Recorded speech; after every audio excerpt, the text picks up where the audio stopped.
about Coda Country Chats with me, Leigh. And today on this episode, I have Ryan Trotti. How are you today, Ryan? I'm offended that you just mispronounced my last name. You're supposed to say it Trotti. Oh my gosh. Okay, that's Listen, a little. no. Tell them what just happened. Tell them what just happened. Yes, okay. So for the listeners out there, Ryan and I just had this conversation because I obviously like to do my research, and I saw that his last name is spelled similarly to other words in like the Italian language, and like I know a little bit of like Italian stuff, not a lot. Like, please don't come for me. I am not like the guru of any kind of random language, okay? But definitely not Rosetta Who, like not me, okay?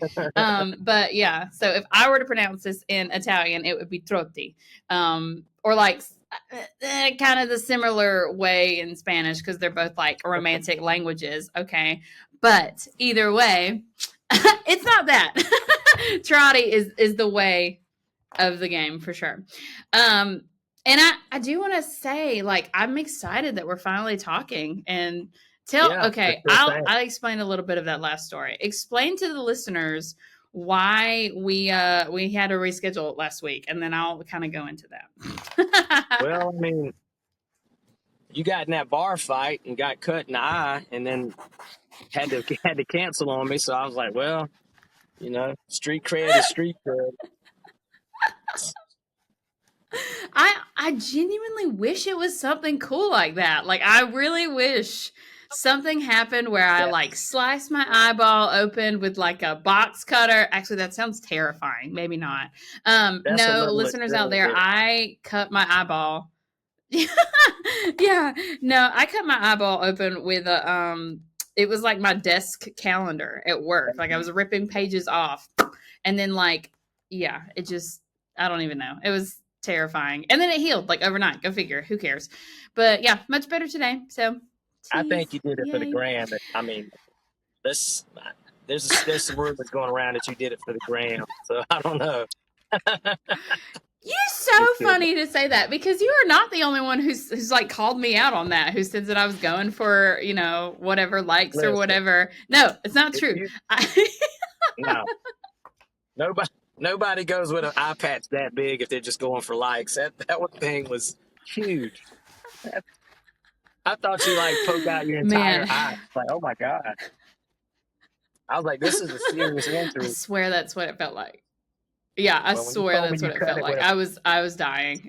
When you said it was a paper cut, I said, it also, oh, Lord. Yeah. I spilled my coffee on myself. Sorry. No, not your coffee. No, oh my gosh. No, just a little bit. Listen, it doesn't. It was. I was making the transfer. Okay, from, good. You know, you gotta have your pro level. This is a pro level tip right here. Always have your mug in your car. Yes, I'm with you. Got you. Yes, for sure. This is my third caffeinated beverage of the day, so I feel you. And I'm sure that you need a lot of caffeine today because you just finished up a show yesterday with Redferrin. Yeah, that was really Tell us about that experience down in Myrtle Beach, man. Yeah, Myrtle's always fun. I mean, I play there a good bit with my band. Very rarely anymore do I do solo, like, acoustic stuff, but they gave me a call. And they were like, hey, I saw you're going to be in Wilmington Saturday. Do you think you could do an opening slot for Redferrin for our Sunday concert series here in Myrtle, or here at the Boathouse in Myrtle? And I was like, yeah, absolutely. I don't play a lot on Sunday. That's kind of my travel day, come back home, recover type thing. But occasionally something cool will come up. And that was one of those situations. And dude, he's so cool. He's so down to earth. And like, I have mutual friends who've they're photographers and some other musician guys that have played and met him, and they all said the same thing. They're like, man, he's so cool, so down to earth. And sure enough, they were spot on. He was super, super cool guy. Great show too. I don't know the venue of the Boathouse, right? Because I've only been to Myrtle Beach once. And we'll talk a little bit about like other venues in South Carolina. We gotta fix that. Yeah, for sure. But like, you gotta fix that for sure. Tell me more about like the vibe as far as, you know, how you played and your solo acoustic? Like, was he also solo acoustic? Was Redferrin also solo, or just full band? Not so. It was actually a really cool setup, and I get why he did it. A lot of touring guys, um, especially the ones who are kind of up and coming Mm-hmm. and really trying to get out there and do as much as they can, they'll strip their sets Yeah. down, and that way the profit margin's Mm-hmm. better. You know, there's a little bit more streamlined, less moving parts, Yeah. all that. So he had his drummer playing on a full kit, and then it was him, of course, and then he had like his tracks, like his Yeah. backing tracks for each song, but it was live drums over it, Mm-hmm. which is cool. And it sounded great. It was probably a more authentic representation of his music because there's a lot of 808s and like a lot Yeah. of hip hop and pop elements in some of his Mm-hmm. songs. So the way he did it was actually really efficient. Like it worked really, and it sounded great. In fact, one of the guys who manages the place there, good friend of mine, he came up to me after my show. We were talking and stuff, and he was like, "I didn't realize it was just him and his drummer until I walked down here and looked at the stage. Like it sounded great." Nice. So, I did solo acoustic because it was just a little 1 hour opening to kind of get the, you know how Yeah. opening Yeah. shows are. But uh, the vibe at the Boathouse is so cool. It's a stage right on the Ooh. intercoastal, so it's right. You got the water behind you. You've got this like hill, so it's like a mini little like Mm-hmm. amphitheater style back. They call it the best backyard party in Fun. Myrtle Beach or whatever. And people are just kind of sitting out there on the hill in their lawn chairs and their little blankets and stuff. It's just such a Yeah. awesome vibe. Great spot. Anybody who's everybody who's anybody has Ooh. kind of played there. Morgan, Luke Combs, I mean Chris Lane, Chase Rye. I mean you name it, everybody's played the Wow. Boathouse. That sounds like a lot of fun. And then, okay. You gotta go. I definitely do need to go. I'm not even charging the Boathouse for this plug. Y'all are welcome. For sure. Oh my gosh, that sounds great. Well, listen, okay, so one of the reasons why I pulled you on the show today was to talk about your newest single that you have out called Never Drinking Again. And I know the listeners Yeah. would love to hear more about the entirety of that song. You know, what inspired you to write it? Tell me a little bit about the recording process. I want to hear everything you got. So that was just one of those kind of tongue-in-cheek things, you know. I'm pretty sure it came from a real experience. I don't know any particular one that it came from, but there's a lot to choose from, so take your pick. Yeah. But we've all said it, right? You know, we've all been out drinking and gone too hard, and especially as we get a little bit older, we're like, oh man, that was whew. You know, I'm never drinking again, never, ever, you know. And then of course 2 days later, a weekend comes or whatever, and you're like, let's go do it, you know. And so we've all kind of said it, and I was just like, that'd be cool if you wrote a song like "Never Drinking Again." Yeah. And I don't know, it just kind of started coming to me. It was most of it came to me while I was writing it here in Charlotte. I'm in Charlotte, North Carolina right now, but I finished writing it on a trip to Nashville, and I met up with some friends of mine, and we were doing some other songs, and we were done for the day, and I came back to the condo that I was staying at, and I kept wanting to finish this song because it was so close to being finished. It just needed like a bridge and just like a few little elements. And I'm like, no better place to be inspired than Nashville. We'd had a great session earlier, so I was just still in the zone and kind of finished it out. And it became one of my favorite like songs. It's such a fun summer vibe song. Yeah. And so I knew I wanted to release it this year, like this summer. And that's pretty much how it came about. No real personal experience that it stemmed from, I don't think. But like I said, I could probably tie it to many crazy nights out. You know, I have a couple personal anecdotes for that because one, and this is like very random, but as soon as I heard it, this is what it made me think of. Did you ever watch the show How I Met Your Mother? I saw a little bit. It wasn't one of my favorites, but I definitely familiar. Well, first of all, I go back and I watch it from time to time just to like I don't know. There are certain things that like I pick up on because I also was a really big fan of like Friends, the TV show. Anyway, and they're very similar. Either way, um, in one of the episodes, it talks about how like the lead character Marshall, goes on a huge bender and then he comes out and tells his friends, he's like, I did it again. And he like swore off drinking like 2 days before. He's like, I'm a sweeping declaration. I'm never drinking again. And so that's what that made me think of, is that like very. I just figured that out. That's funny. Yeah. I'll find the episode and I'll let you know for sure exactly which one it's from, because I mean that it's exactly spot on what your song is describing. So yes, perfect. But I also feel like I've done that with some friends where like, or we'll give ourselves like a weekly countdown, like especially when I was in college or like coming right out of college, we would like text each other and be like, okay, I'm not going to drink this week. And then that's on Monday. And then like Tuesday night, oops, it's happy hour. We're all at the bar. So it's hard to say no when it's all like you're in the middle of it. Yeah. And I'm not even a big drinker. Like that's the thing. I'm not like, I have friends that drink way more than I do. Yeah. Like I'm more like the social drinker, special event kind of guy. Yeah. Or, if I'm on stage, I'll sip on I'll have 1 or 2 beers throughout the night just to have something to sip on. But like, I don't really go out to like get crazy hammered or anything. And, so there's been those times though, like when like if it's a holiday or a birthday or an event, sometimes you just like when we just played the Carolina Country Music Festival back in June. Awesome. Actually in Myrtle Beach of all places. Yes. We had a great time slot. We were 1.5 hours right before Morgan Wallen, same night. And wow. So it was so packed, so cool. Vibe was in the air. And but that was like a 4-day just I was just worthless. I turned up so much every single night. Like by the time that weekend was over and it was Sunday, I was like, oh my God. I was like, I said it. I'm never drinking again.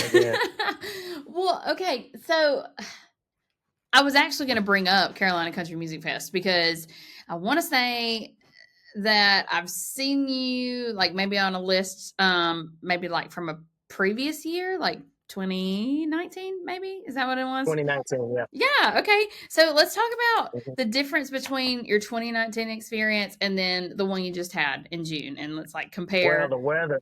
The weather? The weather was way better. Yikes. Yeah, 19, it had rained. So we were on the anthem stage, which is the B stage, the second big stage. Yeah. Which for us was a huge deal because, I mean, we were right behind like Mitchell Tenpenny and stuff. Cool. And, but it had rained the night before and everything was just like covered in plastic and wet. And it was just like whatever cool photo ops I could have gotten were like completely ruined by it just looking miserable. But from an actual like being there playing was awesome, right? It was just such a cool thing. And being able to see all the other artists as well, like we are always artists, we're always on the road, we're always playing, and we're always playing at the same times. It's very hard to get out and see your peers and see other bands and what they're doing and how they're doing their thing. Yeah. So as a fan of music, for me, it was cool just to be around it because once we were done, it's like, all right, I can let my hair down and like relax and just go enjoy some music, right? Yeah. So. But yeah, the experience, I guess that was the biggest difference was just we had so much better weather this year. Yay. Small fun fact here, the first year we played it was 18. So we played it 18 and 19. Cool. I had literally just started doing music in 18. Like I had a full-time like financial advisor career. Oh no. I was doing music as a hobby. Yeah. Like I was not a professional. And somehow we got fortunate. We started making some noise and got fortunate enough to get booked for it in 18. And that was really cool. But it was the same year that Morgan Wallen played. It was like his first year. Oh. I didn't even know who he was. I'd heard of Uptown, of course, but like he was obviously not a like household name. And he was setting up on that same anthem stage. Same time we were setting up at one of the smaller stages. Aww. And then it was kind of just crazy that we were both kind of full circle, came back around and played it in 24. Yeah. Obviously tale of two different careers, but it's one of those things. This is like, man, this is really cool. That is really full circle moment. It's a unique experience too. I've been to a lot of music festivals and country music festival is just, I don't know, something special about it. It's really fun. It's one that I've always said that I want to go to. I've been to Tortuga. I've talked about going to Barefoot. I've talked about, especially like on the beach. Like I feel like that is just an even better experience. You know what I It mean? Like brings a different dimension to it for sure. yeah, Yeah. definitely. Well, I love hearing about that. I feel like if you play again next year, I'm gonna be there because like I keep saying it, and I just never show up. And this, I'm gonna be there, dadgummit. But you know why? It's because it's the same time as CMA Fest, and I was at CMA Fest That's this right. year. Yeah, and so yeah, it's hard I to think choose. I think there's only been one time that it's not coincided to get in the same weekend. It was a week apart. Mm-hmm. And I remember a lot of other podcasters like the Raised Rowdy guys and Yeah. Nick and all those guys, they were really excited because they were like, man, we get to finally do, both. Yeah. Because I think a lot of it, people in your same shoes, it's like, got to pick or choose. Half the people go there, half the people are in Nashville. Right. So like that part kind of sucks as far as like having to pick and choose on the same weekend. But other than that, it's awesome. I've actually never been to CMA Fest, so I'm in the exact opposite Oh my boat as you are. gosh. Well, I need to come and check it out. I was gonna say, if you're gonna be at Carolina Country Music Fest, then maybe I'll be there next year. But if you're coming over CMA Fest, then I'm doing CMA Fest because I don't know. I've been trying to like book tickets and all this kind of stuff already, and It's hard to plan out. I know it's like it's like still about a year out, and yeah. I haven't been to Tortuga though. I want to go to that. Oh man, yeah, you should. Oh my gosh, it's so much fun. I heard it's great. It's a great time.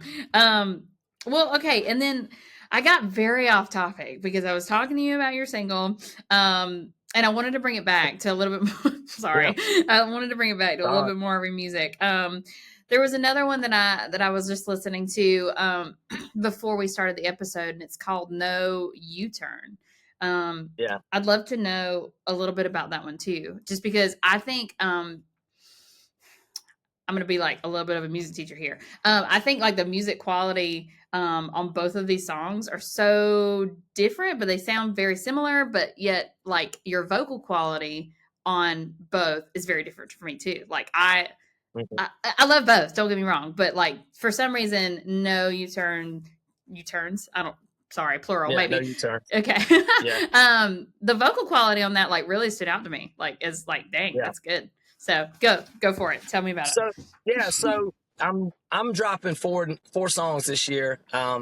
All four of them are completely different from one another. So No U-Turn, as you know, is very kind of swampy and gritty, and love it. Has that real like, I always kind of say that Yellowstone sound to it, And then you got Never Drinking Again, which is completely opposite. It's more fun and melodic and vibey, and it's more in that like Nico Moon, Walker Hayes, some of that vibe. Yeah. And then I've got two more coming out at the end of the year, fall and winter. The next one's called Taking You Out Tonight, and it's more of a kind of a Parker McCullum-ish vibe. It's got it's a little bit more of a ballad. And then the one coming out in wintertime is more rock. It's called Breaking, and then in parentheses, Up With You. Ooh. And it's definitely more like a Code Wetzel vibe. So I'm very diverse in like my musical tastes. So when I make music, when I write music, it kind of comes out that way. So thankfully I'm in the era of like Spotify singles now, because back in the day they're like, you're just all over the place, as far as your sound. You got to have a thread. Now it's just like, as you can be as different as you want to be from song to song, and nobody like really cares. They're like, oh, that's so cool. He's so diverse. He's like, can do it this and that. Back in the day, it wasn't always a positive thing. It's kind of frowned upon. But anyway, I say all that to say that was kind of on purpose. Each one of the songs are just completely different in their texture and their style, what they're trying to kind of convey. I will say though, all the vocals have been recorded on the same mic in the same studio. Whoa. Okay. In Nashville. Cool. With super talented producer Jake Parshall. And so anything that you hear that's like different in terms of style and texture, quality, it's all on purpose. It's all done for that particular project. I love that. I love well, and that's one of the things that I read on your bio is, about versatility and how genuine it is and that kind of thing. And I'll give you this too for the listeners out there on Ryan's bio. It says, if Sam Hunt and Johnny Cash had a baby and it was godfathered by Eminem, that would be Ryan Trotti. So, I mean, that's the perfect description. Yeah. Well, and then you just talked about Yeah, so, and I mean, I heard that with No U-Turn too. I was like, this is very Wetzel, very much like a Wetzel vibe. So I don't know. I got a natural rasp. My voice is kind of naturally raspy. I think you got a lot of people that force the rasp, like because it's trendy or like that. They think that's the way it's supposed to sound. But I try not to necessarily have it all the time. Like I try to smooth it out sometimes. And somebody told me one time, like, they described my voice. They'd never heard me before. They saw me at a show, and they said, this is going to come off weird or, going to sound a little bit, oxymoronic, but they said it's kind of got a smooth rasp to it. Oh. And I was like, how can it be smooth and raspy? But I got what they were saying. Yeah. And I was like, that's actually a perfect description. So yeah, the smooth rasp. Yes, I get it. I get it. It's 2024. Nothing has to make sense anymore. And a lot of it doesn't make sense anymore. Oh my God.